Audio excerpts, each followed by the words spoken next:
வெள்ளை நிறத்துலேயோ மஞ்சள் நிறத்துலேயோ ஒரு ஒரு ஒளி மாதிரி வரைஞ்சிருக்கும். நீங்கள் போய் பாருங்கள் உங்கள் பூஜை ரூமில். அந்த மஞ்சள் நிறத்துலேயோ வெள்ளை நிறத்துலேயோ வரைஞ்சிருக்க ஒளி அந்த சமாதி இருக்க இடத்துல போகிறோம் அப்படின்னா என்ன விஷயம் அப்படின்னா, அங்கே நமக்கு நம்ம ஆறாவை வந்து பெருக்கிக் கொள்றதுக்கான வாய்ப்பு. நம்ம நினச்சோன்னா நம்மளுடைய வைப்ரேஷன், நம்மளோட ஆறாவை எவ்வளோ தூரம் வேணுமோ பெருக்கிக் கொள்ள முடியும். இல்லை நான் பெரிய ஆறா வச்சுருக்கவங்க அவங்க வந்து அப்போ 10 அடியில் இருக்கக்கூடிய ஒரு மனிதனுடைய ஆறா 20 அடி 30 அடி 40 அடி 50 அடின்னு போகும்பொழுது இந்த மனிதன் என்ன பண்ணுறான், இரும்பாக இருக்கக்கூடிய மனிதன் காந்தமாக மாறுறான். அப்போ ஒரு மெத்தட் இருந்துச்சு, உப்பு போட்டு நம்ம குளித்தா நம்ம அந்த ஆறா கிளென்ஸ் ஆகிடும் அப்படின்னு நம்ம முன்னோர்கள் வந்து சில பழக்கத்தை வச்சுருக்காங்க. அதே மாதிரி எலுமிச்சை சுற்றி போட்டு. அனைத்து பக்தி டுடே நேயர்களுக்கு ஆரா பாபுஜியின் அன்பான வணக்கங்கள். இன்று நான் பகிரக்கூடிய தகவல் என்ன அப்படின்னா, ஆரானா என்ன, அது வந்து நமக்கு எந்த அளவுக்கு வந்து ஒரு ஆற்றலை கொடுக்குது, எந்த அளவுக்கு நமக்கு ஒரு வைப்ரேஷனை கொடுக்குது அப்படின்றத வந்து நம்ம முதல் தெரிஞ்சுக்கணும். ஆரா அப்படின்ற ஒரு விஷயம் என்னென்னா, நம் உடலை சுற்றி ஓடக்கூடிய ஒளிவட்டம்னு சொல்லுவாங்க. அது என்ன ஒளிவட்டம், எங்கேருந்து வருது அப்படின்னா, அந்த ஒளிவட்டம் தான் நம்ம உடலில் இருக்கக்கூடிய சக்கரங்களுடைய பிரதிபலிப்பு. நம்ம உடல்னு சொல்லக்கூடிய பஞ்ச கோஷங்கள்னு சொல்ல 5 உடல் இருக்குது. அந்த 5 உடலும் இந்த 7 சக்கரங்கள்லேருந்து வெளிவரக்கூடிய அந்த வைப்ரேஷன், அந்த ஆற்றலை தான் நம்ம ஆரா அப்படின்னு சொல்கிறோம். அதுதான் ஒளிவட்டம்னு சொல்கிறோம். இப்போ நம்ம வீட்டில் வந்து நிறைய சாமி படங்கள் வச்சுருக்கோம் இல்லையா, அந்த சாமி படங்கள் வச்சுருக்கும் போது அந்த படத்துக்கு பின்னாடி வெள்ளை நிறத்துலேயோ மஞ்சள் நிறத்துலேயோ ஒரு ஒரு ஒளி மாதிரி வரைஞ்சிருப்போம். நீங்கள் போய் பாருங்கள் உங்கள் பூஜை ரூமில். அந்த மஞ்சள் நிறத்துலேயோ வெள்ளை நிறத்துலேயோ வரைஞ்சிருக்க ஒளி, ஏன் அந்த இடத்துல ஒளி கொடுத்துருக்காங்க அப்படின்னா, அதுதான் ஆரா அப்படின்னு சொல்லக்கூடியது. இப்போ மகான்களுக்கு, சித்தர்களுக்கு, இந்த மாதிரி ஜீவ முக்தி அடைந்தவர்கள், ஜீவ சமாதி அடைந்தவர்கள், இவங்கெல்லாம் நம்ம தேடி போகிறோம் இல்லையா, அந்த சமாதி இருக்க இடத்துல போகிறோம் அப்படின்னா என்ன விஷயம் அப்படின்னா, அங்கே நமக்கு நம்ம ஆராவை வந்து பெருக்கிக் கொள்றதுக்கான வாய்ப்பு நிறைய, ஒரு பாசிட்டிவான வைப்ரேஷன் நமக்கு கிடைக்குன்றதுக்காக தான் நம்ம ஜீவ சமாதிகள்லாம் போகிறோம். இது எப்படி ரிசீவ் பண்ணுறோன்னா, நம்ம ஆரா அந்த ஜீவ சமாதியிலேருந்து வெளிவரக்கூடிய ஆரா, இதை வச்சு தான் நம்ம வந்து அதை நம்மளோட ஆராவை பெருக்கிக் கொள்கிறோம். இது ஒரு விஷயம் இருக்குது. இப்போது ஆரான்றது, அந்த ஒளி என்பது மனிதர்களுக்கு மட்டும்தான் இருக்குமா அப்படின்னா இல்லை. மனிதர்கள், விலங்குகள், செடி கொடி, எல்லா கற்கள், எல்லா உயிரற்ற எல்லா பொருட்களுக்கும் அந்த ஆரா இருக்குது.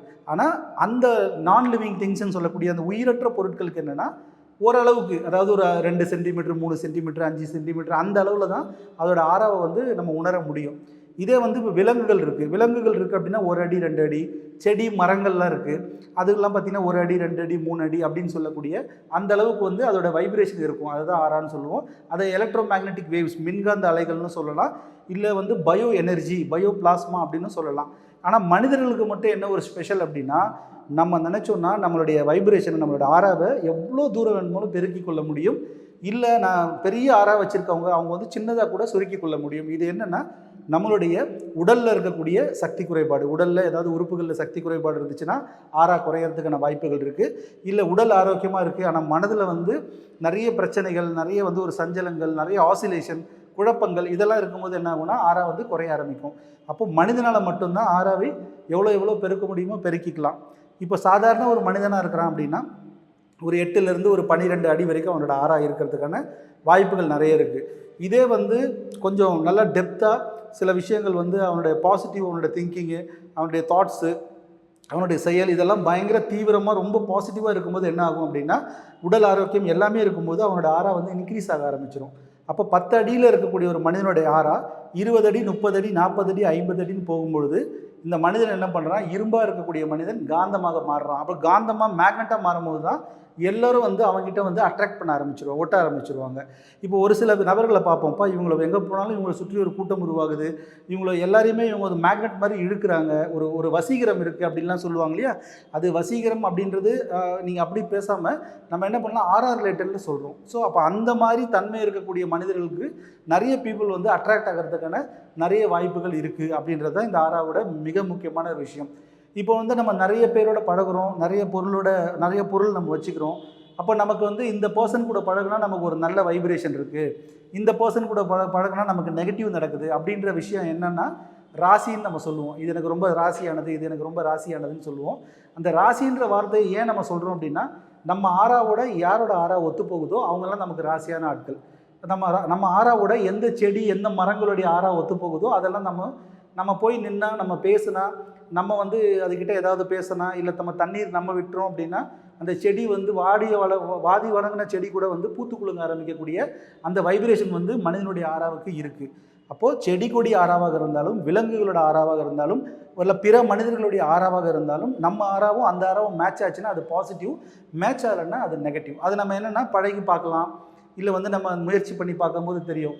ஒரு சில பேர் செடிக்கு தண்ணி ஊற்றிட்டே இருப்பாங்க, ஆனால் அந்த செடி வளராது. எத்தனை செடி வச்சாலும் அவங்களால வளர்க்க முடியாது. அப்படி இருக்கும்பொழுது அவங்களுக்கு வந்து செடியோட ஆறா வந்து அவங்களுக்கு மேட்ச் ஆகலை அப்படின்னு நம்ம நினச்சிக்கலாம்.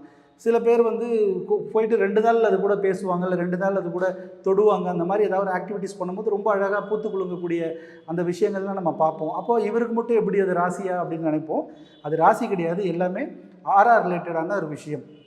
ஸோ அப்போ இந்த உணர்வில் வந்து இந்த ஆறாவை வந்து எப்படி பார்க்கலாம் அப்படின்னா, இதை வந்து நம்ம வெளியில் இருக்கக்கூடிய கண்களால் நம்ம பார்க்க முடியாது. ரொம்ப ப்ராக்டிஸ் பண்ணால் தான் நம்ம அந்த கலர்ஸை நம்ம பார்க்க முடியும். இப்போ நம்ம பாடியில் 7 கலர்ஸ் இருக்கு இல்லையா, அந்த 7 கலர்ஸ் வந்து நமக்கு வெளியில் இருந்துக்கிட்டே இருக்கும். ரெயின்போ கலர்ஸ் இதுதான் வந்து ஆறான்னு சொல்லுவோம். இப்போ இந்த கலர்ஸை நம்ம பார்த்து ரொம்ப ஏதாவது ஒரு இடத்த நம்ம ஒரு புள்ளி வச்சுட்டு அந்த புள்ளியை ரொம்ப நேரம் உத்து பார்த்துட்டு இருந்தோம்னா அந்த புள்ளியை சுற்றி வந்து சில கலர்ஸ் தெரிய ஆரம்பிக்கும். ஸோ அப்படி கொஞ்சம் கொஞ்சமாக ப்ராக்டிஸ் பண்ண பார்க்கும்போது நம்மளுடைய உடலில் வெளிப்புறம் இருக்கக்கூடிய என்ன கலர் ஓடுது அப்படின்றத அதிக பயிற்சிக்கு அப்புறம் நம்ம ஆறாவை கண்களால் பார்க்க முடியும். ஆனால் கண்களால் பார்ப்பதை விட உணர்வது தான் மிகப்பெரிய ஒரு வைப்ரேஷன் நமக்கு கொடுக்கும், மிகப்பெரிய ஆற்றல் நமக்கு கொடுக்கும். வந்து நிற்கும் போது இவங்க என்ன நினச்சிட்டு இருக்காங்க, இவங்க என்ன பேச வந்திருக்காங்க, இவங்க எந்த நோக்கத்தோடு வந்திருக்காங்க, இதெல்லாம் வந்து ஆறாவை வந்து நீங்கள் ரிசீவ் பண்ணியே வந்து உங்களால் கண்டுபிடிச்சிக்க முடியும். அப்படின்ற ஒரு ஸ்பெஷல் குவாலிட்டி யாருக்கு இருக்குன்னா மனிதர்களுக்கு இருக்குது. இப்போது இந்த மாதிரி ஆறா இருக்குது இல்லையா, இப்போ நிறைய பேர் என்ன கேட்குறாங்கன்னா, இந்த ஆறாவை வந்து எனக்கு சுத்தப்படுத்தணும், இந்த ஆறாவை வந்து நான் பெருசாக்கணும் அப்படின்ற நிறைய கேள்விகள்லாம் வரும். இந்த ஆறாவை சுத்தம் பண்ணுறதுக்கு தான் நமக்கு நிறைய மெத்தட்ஸ் கொடுத்துருக்காங்க முன்னோர்கள் வந்து. நம்ம வந்து இப்போது ஆறாவை அதாவது நல்ல ஆறா வந்து கெட்டு போயிருக்கு, இப்போ ஒரு கூட்டமான இடத்துக்கு போயிட்டு வரோம், அந்த கூட்டமான இடத்துக்கு போயிட்டு வரும்பொழுது நம்ம வந்து ஒரு மாதிரி டயர்ட் ஆகிடுவோம், ஃபீல் ஆகிடுவோம். இப்போ வந்து ஒரு ஹாஸ்பிட்டல் போயிட்டு வரோன்னா உள்ளே போயிட்டு ஒரு நிறைய பேஷண்ட்ஸ் இருக்க இடம், அதனால் அங்கே நிறைய வந்து பார்த்திங்கன்னா அந்த ஆறாக்கள்லாம் ரொம்ப டேமேஜாக இருக்கிறதுக்கான வாய்ப்புகள் இருக்குது. இப்போ அங்கே ஒரு நல்ல ஆரோக்கியமான ஆறா உள்ளே போகுது அப்படின்னா கொஞ்சம் நேரம் உள்ளே போயிட்டு வெளியே வரும்போது ஒரு டயர்ட்னஸ் ஆகிடும். ஒரு இழப்பு வீட்டுக்கு போகிறோம், ரொம்ப டிராஃபிக்காக இருக்கக்கூடிய ஒரு கடை தெருவுக்கு போகிறோம், அங்கே நிறைய ஒரு ஆயிரக்கணக்கான மக்கள் போயிட்டுருக்காங்க. அந்த மாதிரி கூட்டத்தில் போயிட்டு ரிட்டர்ன் வரும்பொழுது ஆட்டோமேட்டிக்காக நமக்கு டயர்ட் ஆகிடும். அப்போது நம்ம ஆறா வந்து பிரேக் ஆகிறதுக்கு வாய்ப்பு இருக்குது, இல்லைனா ஆறா வந்து ஒரு மாதிரி அசுத்தமாகிறதுக்கான வாய்ப்புகள் இருக்குது. அதனால தான் நம்ம வந்து கூட்டமான இடத்துக்கு போயிட்டு வரும்பொழுது நம்ம வந்து உப்பு குளியல் எடுக்கிறது அப்படின்னு ஒரு மெத்தட் இருந்துச்சு. உப்பு போட்டு நம்ம குளித்தா நம்ம அந்த ஆறா கிளென்ஸ் ஆகிடும் அப்படின்னு நம்ம முன்னோர்கள் வந்து சில பழக்கத்தை வச்சுருக்காங்க. அதே மாதிரி எலுமிச்சை சுற்றி போடுறது ஆறாவை கிளென்சிங் பண்ணுற ஒரு மெத்தடு, சாம்பிராணி போடுறது ஆறாவை கிளென்சிங் பண்ணுற ஒரு மெத்தடு. அதுக்கப்புறம் பார்த்திங்கன்னா இந்த மழை நீரில் நனையிறது, அருவியில் குளிக்கிறது, கடலில் முங்கி எழுதுறது. நம்ம கடலில் போய் முங்கி எழுந்தோம்னா அது வந்து ஹைட்ரோக்ளோரிக், அது வந்து NaCl சோடியம் குளோரைட் இல்லையா. ஸோ அது கடல் நீர் வந்து உப்பு, அப்போ அதை முங்கி எழுதும்போது வந்து நம்ம ஆறா கிளென்ஸ் ஆகிடும் அப்படின்ட்டு ரிலீஜியஸில் வந்து பார்த்திங்கன்னா கடலில் முக்கி இருந்துச்சோம் அப்படின்னா நம்ம கொஞ்சம் கிளென்ஸ் ஆகிடுவோம் அப்படின்னு சொல்லுவாங்க. இது எல்லாமே எதன் அடிப்படையில் வருதுன்னா இந்த ஆறா கிளென்சிங் மெத்தடில் தான் வருது. ஸோ அப்போ குழந்தைகளுக்கு நம்ம பண்ணக்கூடிய அந்த பழைய சம்பிரதாயங்கள்லாம் பண்ணுறோம் இல்லையா, ஹாஸ்பிட்டல்லேருந்து வர்றது அந்த மாதிரிலாம் வரும்போது என்ன ஆகும்னா நம்ம அதை எலுமிச்சை சுற்றுறது, கற்பூரம் சுற்றுறது, இதெல்லாம் நம்ம பண்ணிக்கிட்டு இருக்கோம் இல்லையா, இதெல்லாம் ஆறா கிளென்சிங்கான மெத்தடு. அதே மாதிரி மயில் தோகையில் வந்து வருடுறது, மயில் தோகையில் வந்து மந்திரிக்கிறது, இதெல்லாம் இருக்கு இல்லையா, இதுவும் ஆறா கிளென்சிங்கான மெத்தடு. இந்த மாதிரி நிறைய மெத்தட்ஸ் இருக்குது. இதெல்லாம் நம்ம முன்னோர்கள் ஏன் பண்ணோம், எதுக்கு பண்ணோன்னு சரியாக சொல்லாமல் போனதுனால இதுக்கு எல்லாத்துக்கும் அடிப்படை என்னென்னா, இது அடிப்படை வந்து நம்மளுடைய ஆறாவோட கிளென்சிங்காக பண்ணக்கூடிய ஒரு மெத்தடுக்காக தான். இதுதான் கிளென்சிங் முறை.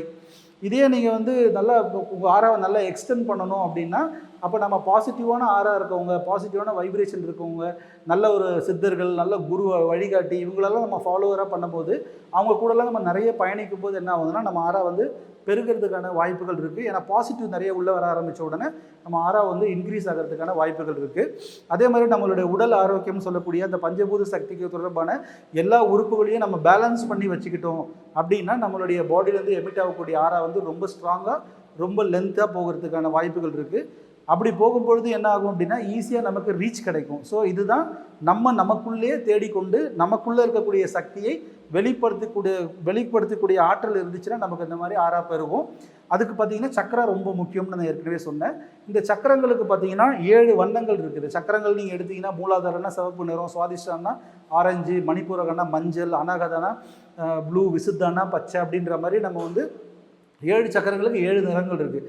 இந்த 7 நிறங்கள் எங்கேருந்து வருதுன்னா சூரியனோட கதிர்கள்லேருந்து வரக்கூடியது. அப்போது இந்த 7 நிறங்களை வந்து நம்ம அடிக்கடி பார்க்கக்கூடிய ஒரு பயிற்சி. இப்போ இல்லை இந்த 7 நிறங்கள்னால் இப்போ நம்ம சூரிய நமஸ்காரம் பண்ணுறோம் அப்படின்னா நமக்கு பாடியில் எந்த சக்கரா இம்பேலன்ஸாக இருக்கோ அந்த சக்கராவை அந்த சூரிய கதிர்கள் வந்து பேலன்ஸ் பண்ண ஆரம்பிச்சிடும். இது வந்து அதுக்காக தான் சூரிய நமஸ்காரம்ன்ற மெத்தடை கொண்டு வந்தாங்க. அது மட்டும் இல்லாமல் ஓகே இப்போ அதை பண்ண முடியல, நம்மளோட 7 சக்கரங்களை நம்ம எப்படி பலப்படுத்தலாம் அப்படின்னா இந்த ஆறாவை நம்ம எப்படி டெவலப் பண்ணலான்னா எல்லா நிறங்களும் உங்களுடைய ரூமில் இருக்கிற மாதிரி ஒரு ஒரு விஷயத்தை நம்ம வந்து செஞ்சுக்கணும். இப்போ நீங்கள் யூஸ் பண்ணக்கூடிய பொருளில் அந்த 7 வண்ணங்கள், பேனா ஒரு கலரு, வாட்டர் பாட்டில் ஒரு கலரு, ஹேண்ட் கர்ச்சீஃப் ஒரு கலரு, டவல் ஒரு கலரு, ஸோ ஒரு ஒரு நோட் புக் ஒரு கலரு, அந்த மாதிரி உங்கள் ஆஃபீஸ்லேயோ உங்கள் வீட்லேயோ உங்கள் ரூம்லேயோ நீங்கள் வந்து 7 விதமான வண்ணங்களும் நம்ம கண்ணில் படுற மாதிரி ஏதாவது ஒரு ஆப்ஜெக்டாக இமேஜாக ஏதாவது ஒரு திங்ஸை நம்ம யூஸ் பண்ணும்போது என்ன ஆகும்னா சக்கர அளவு நமக்கு கரெக்டாக பேலன்ஸ் ஆகிட்டு இருக்கும். சப்போஸ் நம்ம ஒரே கலரை டிபெண்ட் பண்ணி ஒரே கலரை அடிக்கடி யூஸ் பண்ணுறோன்னா அதுக்கான கலருக்கான சக்கரை வந்து நமக்கு வந்து இம்பேலன்ஸ் ஆகிறதுக்கு நிறைய வாய்ப்புகள் இருக்குது. அப்போ 7 கலர்ஸும் நம்மளுடைய பார்வையில் இருக்கிற மாதிரி நம்ம யூஸ் பண்ணிக்கணும். ஏன்னா பிளாக் அண்ட் ஒயிட் அப்படின்ற கலரை வந்து நீங்கள் வந்து அது நியூட்ரல், அது கலர் கிடையாது. ஸோ அது எந்த விதத்துலையும் உங்களை பாதிக்க போகிறதில்ல. நான் சொல்கிறது இந்த 7 வானவில் நிறங்கள் தான் நம்மளுடைய சக்கராவோட இம்பேலன்ஸ் ஆகிறதுக்கான, அதாவது பேலன்ஸ் ஆகிறதுக்கான ஒரு எனர்ஜி அதுதான். ஸோ அந்த எனர்ஜியை நம்ம கரெக்டாக யூஸ் பண்ண ஆரம்பிக்கும் போது தான் நம்மளுடைய சக்கரா வந்து பேலன்ஸ் ஆகும். இல்லைனா ஏதாவது தடை வந்துச்சுன்னா அந்த சக்கரானால என்ன ஆகும்னா ஹார்மோன் செக்ரீஷன், என்சைம்லாம் செக்ரீஷன் எல்லாமே கொஞ்சம் மாற ஆரம்பிக்கும் போது தான் நமக்கு வந்து நோய்களாக மாறக்கூடிய தன்மையும் இருக்குது. அதே மாதிரி மனதில் ஏகப்பட்ட குழப்பங்கள் சஞ்சலங்கள்லாம் ஏற்படுதுன்னா இந்த சக்கராவோட இம்பேலன்ஸ் தான். அப்போது சக்கராவும் நம்ம உடல்லேருந்து பிரியக்கூடிய அந்த கோஷங்கள், இந்த ரெண்டோட பிரதிபலிப்பு தான் ஒரு மனிதனுடைய ஆறா. இது குழந்தைகள்லேருந்து பெரியவர் வரைக்கும் எந்த நாட்டுக்காரங்களாக இருந்தாலும் இந்த ஆறாவை அக்செப்ட் பண்ணிக்கிறாங்க. ஏன் அப்படின்னா இது உலகத்துக்கு பொதுவாக எல்லா மனிதருக்கும் இயல்பாக இருக்கக்கூடிய ஒரு ஒளிவட்டம் அப்படின்னு சொல்கிறோம். ஸோ அதனால் இந்த ஆறாவை எப்படி பெருக்கிக்கலாம், இந்த ஆறாவை எப்படி கிளென்ஸ் பண்ணிக்கலாம் அப்படின்ற தகவல்லாம் நான் உங்களுக்கு சொல்லிகிட்டு இருக்கேன். அது நீங்கள் நல்லா கேட்டுட்டு நீங்கள் அதை ஃபாலோ பண்ண ஆரம்பிக்கலாம். இல்லை உங்களுக்கு இதை பற்றியான ஏதாவது சந்தேகங்கள் இருந்தால் நீங்கள் கமெண்ட்ஸ்லேயும் சந்தேகங்கள் கேட்கலாம். நன்றி, மகிழ்ச்சி.